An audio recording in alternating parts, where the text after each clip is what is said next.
जय हिंद। आप सभी प्यारे बच्चों का आपके YouTube चैनल राठौर क्लासेस में हार्दिक स्वागत है। मेरे प्यारे दोस्तों, आज की इस क्लास में हम लोग फिजिक्स के सेकेंड पेपर से एक नई लेक्चर सीरीज को स्टार्ट कर रहे हैं, जिसका चैप्टर का नाम है परमाणु की संरचना तथा रेखीय स्पेक्ट्रम।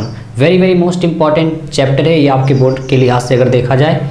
सबसे पहले हम लोग इस चैप्टर में उसकी प्रूविंग लगाएंगे और इसके बाद वो सारे न्यूमेरिकल लगाने का प्रयास करेंगे जो अभी तक के यूपी बोर्ड एग्जाम में पूछे गए हैं। हर एक न्यूमेरिकल को मैं बहुत ही आसान तरीके से आपको बताऊंगा और देखिएगा कितनी आसानी से आप न्यूमेरिकल लगाना सीखेंगे।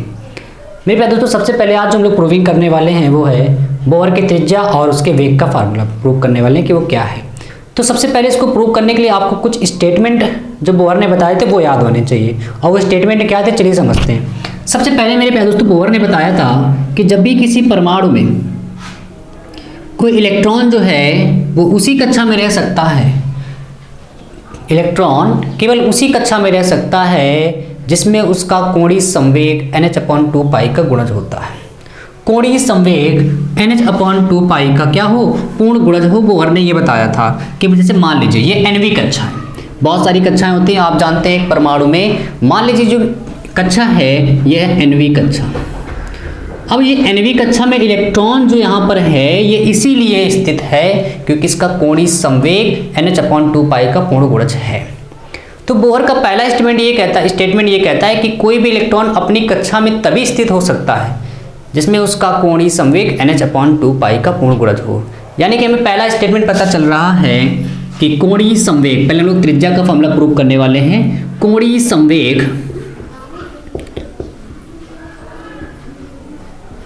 बराबर NH/2π, जहां पे n क्या है, ये हम लोग उस कक्षा की संख्या को लिए हैं। कौन सी कक्षा है, n, और h क्या प्लांक नीयतांक, और 2π एक कांस्टेंट टर्म पूरा। कोणीय संवेग का मेरे प्यारे दोस्तों फार्मूला है mvr बराबर NH/2π, mvr बराबर NH/2π, जहां पे m क्या है इलेक्ट्रॉन का द्रव्यमान, v क्या है उसका वेग, और r क्या है उसकी रेडियस त्रिज्या।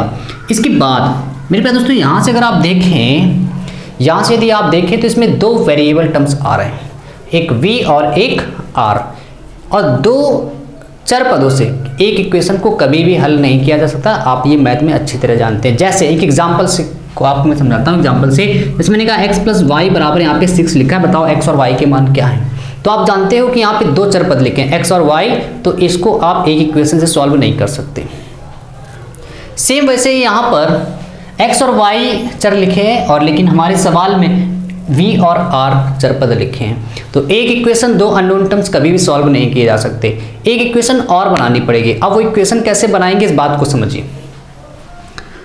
आप जानते हो कि कोई भी चीज जब वृत्ति पथ पर परिक्रमा कर रही है या चल रही है, ये तभी संभव है जब उसमें एक बाहर की तरफ फोर्स लगेगा और एक अंदर की तरफ फोर्स लगेगा। अब यहाँ पर बाहर की तरफ जो फोर्स है वो कैसा फोर्स है, और जो अंदर की तरफ फोर्स है वो कैसा फोर्स है, इसको देखिए। आप जानते हो कि जब भी कोई चीज वृत्तीय पथ पर परिक्रमा करती है तो अंदर की तरफ हमेशा एक बल लगता है जिसको हम लोग कहते हैं अभिकेंद्री बल। एक फोर्स लग रहा है जिसको हम लोग कह रहे हैं अभिकेंद्री बल। अब यहाँ पे बाहर की तरफ कौन सा फोर्स लग रहा है इसको समझिए। मेरे प्यारे दोस्तों, आप जानते हैं कि नाभिक में का जो आप आवेश निकालते हो वो ZE होता है। Z मतलब उसके परमाणु की संख्या, और E क्या है, एक आवेश, इलेक्ट्रॉन का एक आवेश का मल्टीप्लाई कर दीजिए। और यहाँ पर कौन है, यहाँ पर कौन है, इलेक्ट्रॉन है। अब इलेक्ट्रॉन AB- और इस पर पूरा जो चार्ज है AB- माइनस के बीच में लगेगा कौन सा बल, प्रतिकर्षण बल लगेगा। बाहर माइनस है, अंदर भी माइनस आवेश पूरा हो जाएगा, और यहाँ से दोनों के बीच में कौन सा बल लगेगा, प्रतिकर्षण बल लगेगा। और प्रतिकर्षण बल किधर की तरफ होगा, बाहर की तरफ। यानी ये फोर्स है बाहर की तरफ F2, और F1 किधर है, अंदर की तरफ। जहाँ पर F2 जो बल है वो वैद्युत बल है। कूलाम ने बताया था जब भी दो आवेश आते हैं तो उनके बीच में आकर्षण और प्रतिकर्षण बल लगने लगता है, आकर्षण अथवा प्रतिकर्षण बल लगने लगता है। और यहाँ पर कौन है, एक इलेक्ट्रॉन है, और यहाँ पर क्या है, ये नाभिक है। अब नाभिक में प्रोटॉनों की संख्या मान लीजिए Z है। अब वहाँ पे आपको टोटल आवेश निकालना है कि वो कितना है, तो एक इलेक्ट्रॉन के आवेश का मल्टीप्लाई करा दीजिए, टोटल आवेश निकल आएगा कितना है। तो यहाँ पर भी आवेश निकल आया और यहाँ पर भी आवेश निकल आया, दोनों के बीच में लगेगा रिपल्सन यानी कि प्रतिकर्षण बल, वो बाहर की तरफ होगा, एक दूसरे को अपोजिट डायरेक्शन में भेज रहे हैं। और ये कौन सा बल है, अभिकेंद्री बल अंदर की तरफ लाएगा। और यदि इन दोनों में कोई एक भी बल ज़्यादा हो गया इन दोनों में, मान लीजिए अगर मैंने कहा कि F1 ज़्यादा हो गया, तो आप जानते हो मेरे प्यारे दोस्तों जो इलेक्ट्रॉन है वो नाभिक की तरफ आ जाएगा। क्यों? क्योंकि F1 बल ज़्यादा होगा तो ये नीचे खींचे चला आएगा, और यदि F2 बल ज़्यादा हो गया तो क्या होगा कि इलेक्ट्रॉन बाहर की तरफ चला जाएगा। लेकिन यदि दोनों बराबर हो गए सिचुएशन में तो आप कहोगे कि जो इलेक्ट्रॉन है वो वृत्तीय कक्षा में लगातार घूमता रहेगा। इसका मतलब है हम यहाँ से ये कह सकते हैं, यहाँ से ये कह सकते हैं कि वैद्युत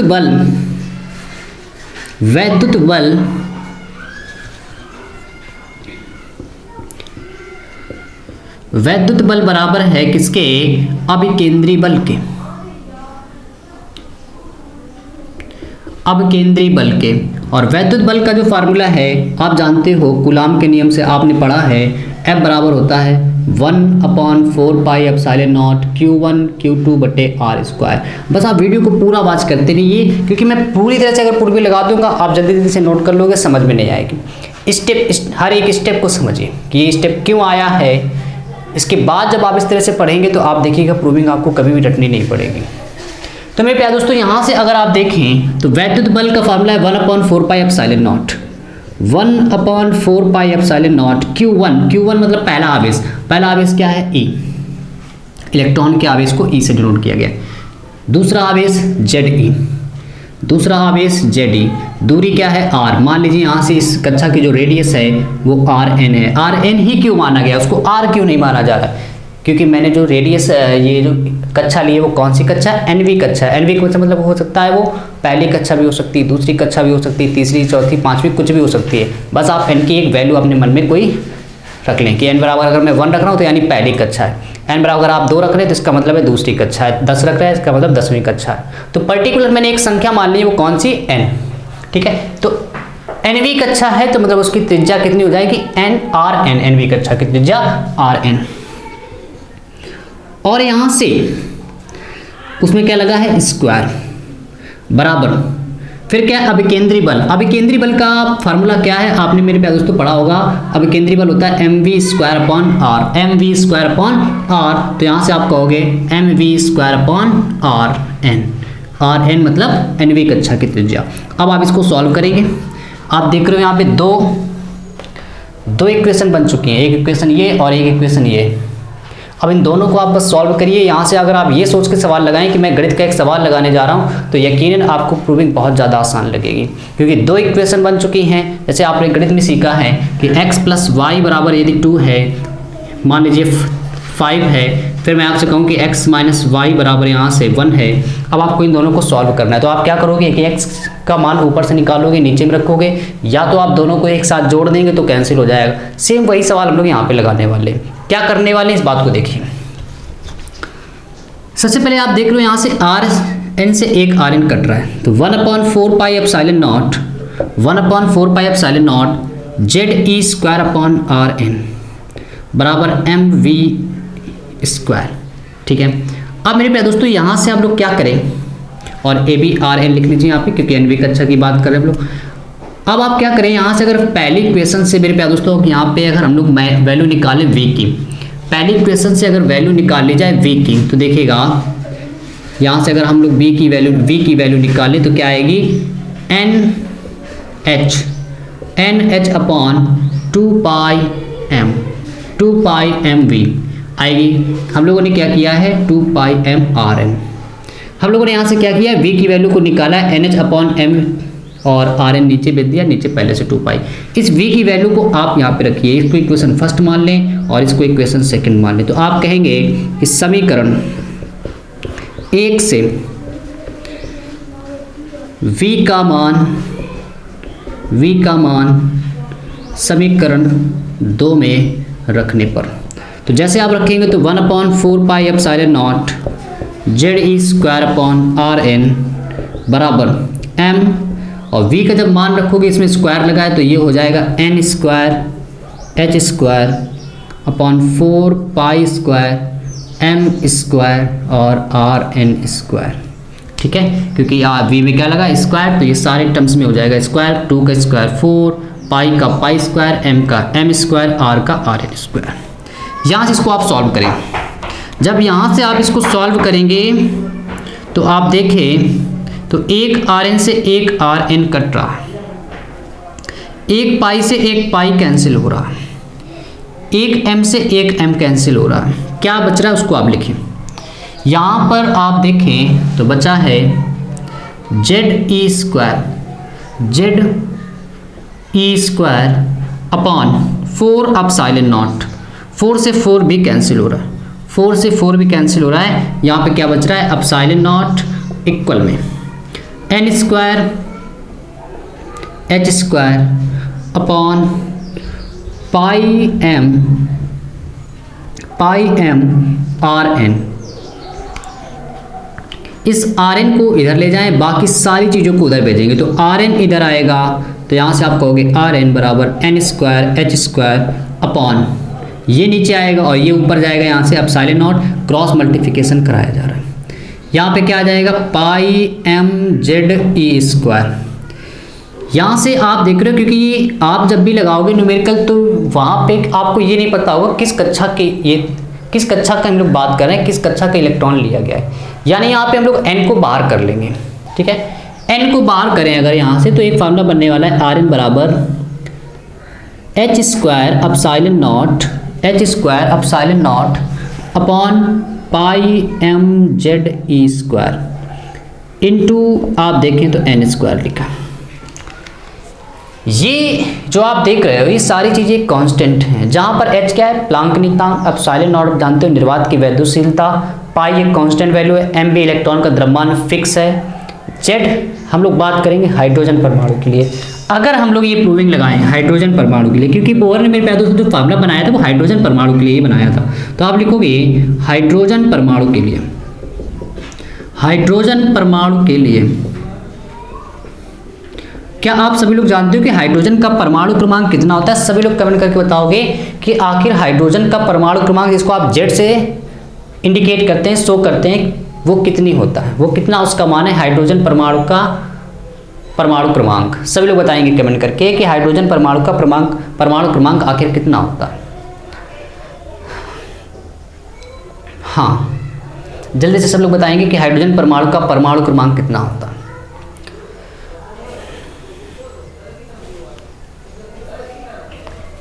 बिल्कुल, बहुत बढ़िया। हाइड्रोजन परमाणु का परमाणु क्रमांक मेरे प्यारे दोस्तों आप जानते हैं आर जेड बराबर 1। तो यहाँ से आप कहोगे कि आर एन बराबर H square epsilon not upon pi M E square into N square. यदि आप इन सभी की वैल्यू को यहाँ पे रखें, अगर आप देखें H square epsilon not pi M Z E square, यहाँ से मेरे प्यारे दोस्तों अगर आप लोग सभी की वैल्यू को रखें, देखिएगा ध्यान से देखिएगा, जितने भी टर्म्स आपको यहाँ पे जो दिखाई दे रहे हैं इन सबकी वैल्यू फिक्स होती है। अब यहाँ से आप इसको पूरा हल करके एक मान निकाल लें, क्योंकि बार बार न्यूमेरिकल में यदि आप एच की वैल्यू एप्सिलॉन नॉट की वैल्यू पाई एम ई की वैल्यू रखोगे बहुत ज़्यादा डिफिकल्ट वहाँ पे आप महसूस करेंगे कि न्यूमेरिकल बहुत ज़्यादा डिफिकल्ट है। क्यों ना कि हम इस सबकी कांस्टेंट वैल्यू को एक मान बना लें कि आखिर वो मान कितना है। अब वो देखिएगा कैसे। h की वैल्यू होती है आप जानते हो 6.6 इंटू 10 की पावर -34, जिसको आप कहते हैं क्या, प्लांक नियतांक।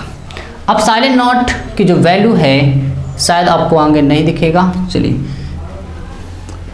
इतना स्केल सॉल्व लेते हैं फिर आगे बढ़ते हैं।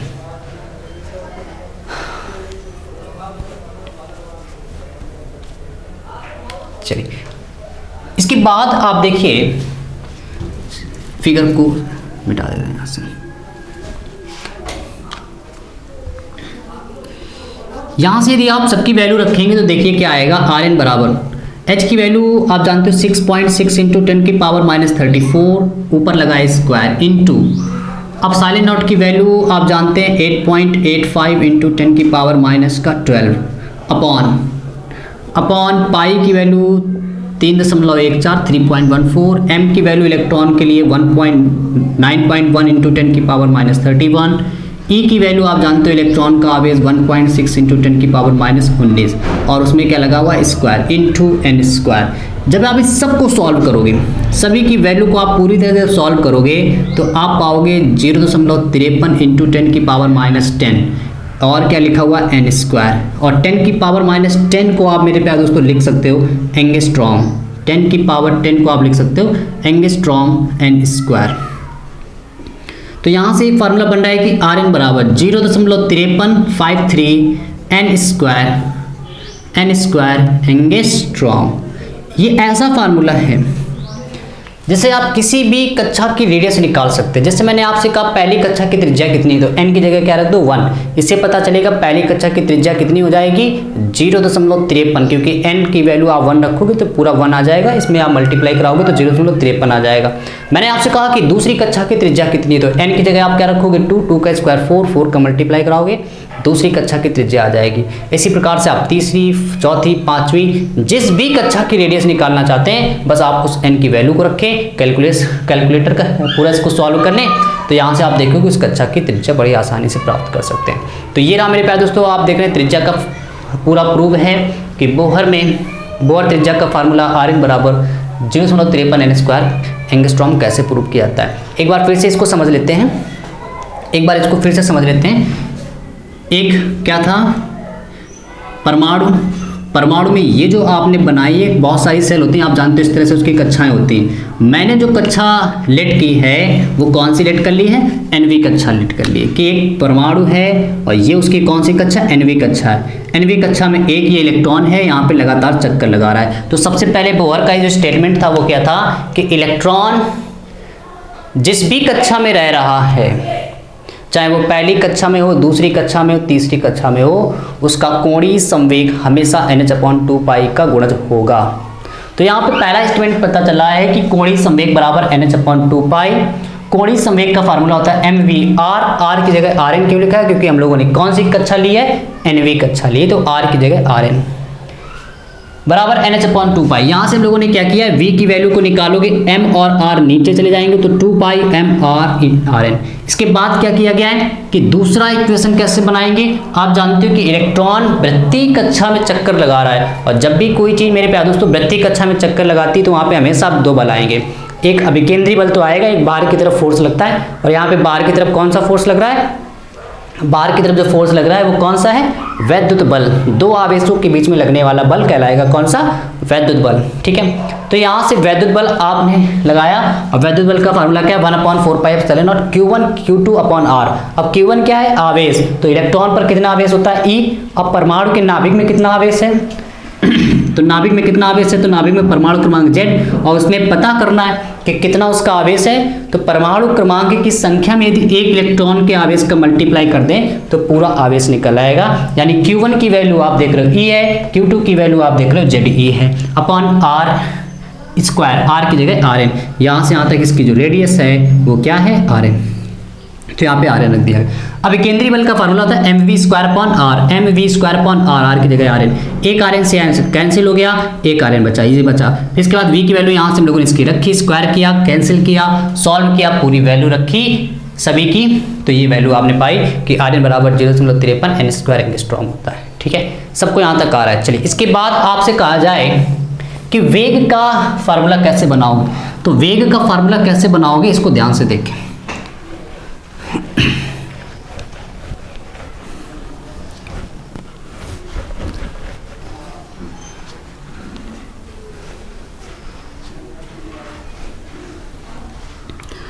जो भी नए बच्चे इस वीडियो से जुड़े हैं, मैं एक बार फिर से आपको बता दूं कि YouTube पर हमारा एक ऐसा चैनल है जो आपको फिजिक्स की हर एक प्रूविंग उपलब्ध करा रहा है। आप फिजिक्स में मेरे चैनल पे जाएंगे, प्लेलिस्ट पे जाएंगे, वहाँ पर एक प्लेलिस्ट बनी है physics important question of physics. हर एक प्रूविंग फिजिक्स के आप बेहद ही सरल तरीके से सीख पाएंगे, इस बात की गारंटी है। जो भी नए विद्यार्थी जुड़े हैं, आप वीडियो को देखिए, प्रूविंग को देखिए, इसके बाद आप चैनल को सब्सक्राइब कीजिएगा यदि आपको समझ में आए। यदि आपको कोई भी प्रूविंग समझ में नहीं आ रही तो आप चैनल को बिल्कुल भी सब्सक्राइब मत करिए, क्योंकि हम आपको वो चीज़ें देने का प्रयास कर रहे हैं जो कमज़ोर से कमज़ोर विद्यार्थी भी बेहद ही आसान तरीके से समझ पाए।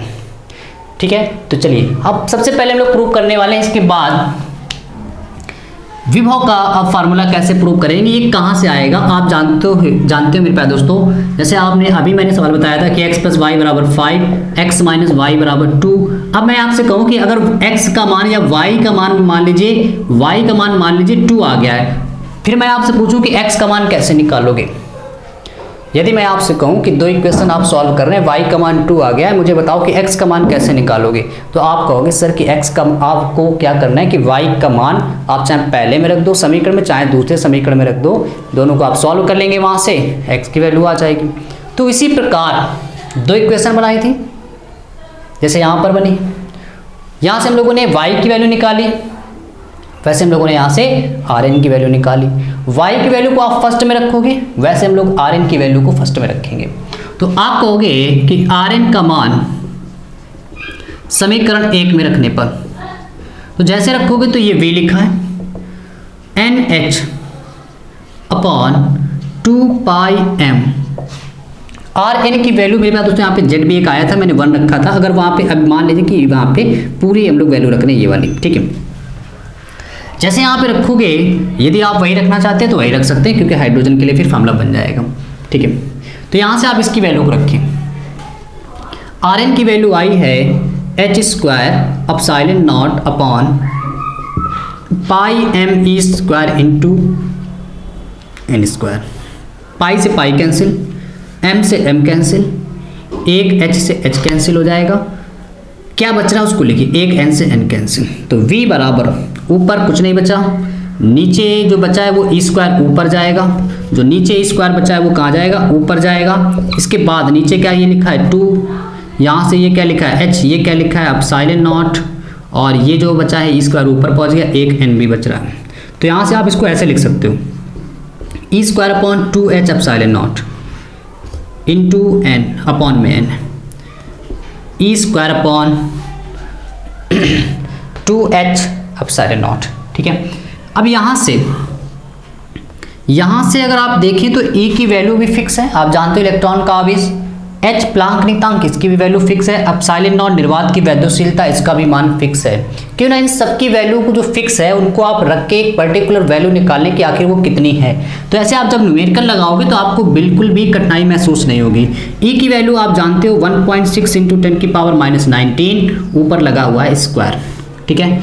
इसके बाद 2 इंटू H प्लांक नियतांक आप जानते हो 6.6 इंटू 10 की पावर -34। एप्सिलॉन नॉट की वैल्यू 8.84, 8.8, हाँ 8.82 नहीं 8.85 इंटू 10 की पावर -12। इसके बाद इंटू में 1/n, ठीक है, इंटू में 1/n। E की वैल्यू रख दी 2 और H की वैल्यू एप्सिलॉन नॉट की वैल्यू रखी। जब आप मेरे प्यारे दोस्तों इन सभी को सॉल्व करोगे तो आप पाओगे 2.18 इंटू 10 की पावर 6 इंटू 1/n। तो यहाँ से आप देख रहे हो हमारा आंसर आ गया 2.18 इंटू 10 की पावर 6। आप इसको 1/n ऐसे भी n स्क्वायर या n लिख सकते हैं, यहाँ पे फार्मूले में n नहीं लिखा है, n लिख दीजिएगा, ठीक है। n मीटर पर सेकेंड, वेग का मात्रक मीटर पर सेकेंड। आप देख रहे हैं बेहद आसान था। कुछ बच्चे यहाँ पे सोच रहे होंगे कि सर आपने Rn की वैल्यू जो 0.53 आई थी वही क्यों नहीं रखी। आप वो भी लिख सकते हो, वैल्यू को कैलकुलेट करोगे सीधे यही रिजल्ट आएगा, ठीक है। तो उम्मीद कर रहा हूँ कि मेरे प्यारे दोस्तों आपको बहुत बेहतरीन लगी होगी आज की क्लास, जिसमें हम लोगों ने बोहर त्रिज्या और उसका वेग का व्यंजक प्राप्त किया है। एक बार आप इसको जरूर प्रैक्टिस करें। फिर से मैं जो बच्चे नए जुड़े थे उनको फिर से आपसे कहना चाहूँगा कि मेरे चैनल पे आपको हर एक प्रूविंग मिलेगी। फिजिक्स के इंपॉर्टेंट क्वेश्चन ऑफ फिजिक्स की प्लेलिस्ट में जाइए, वहाँ से हर एक प्रूविंग को देखिए, समझिए कि कैसे की गई है। बहुत ही आसान तरीके से मैंने आपको पढ़ाने का प्रयास किया है, क्योंकि इंपॉर्टेंट समय है। आप इसको अच्छे से स्टडी कीजिए यहाँ पर और स्टडी करके अच्छे परसेंटेज बनाइए। मिलते हैं मेरे पास तो हम लोग कल, इसके हम लोग कल सवाल भी लगाएंगे इस चैप्टर के, और प्रूविंग मैंने 2 बता दी, 2 प्रूविंग और है ऊर्जा की, वो भी हम लोग लगाएंगे। इसके बाद सवाल भी लगाएंगे। चलिए मिलते हैं कल। जय हिंद, गुड नाइट।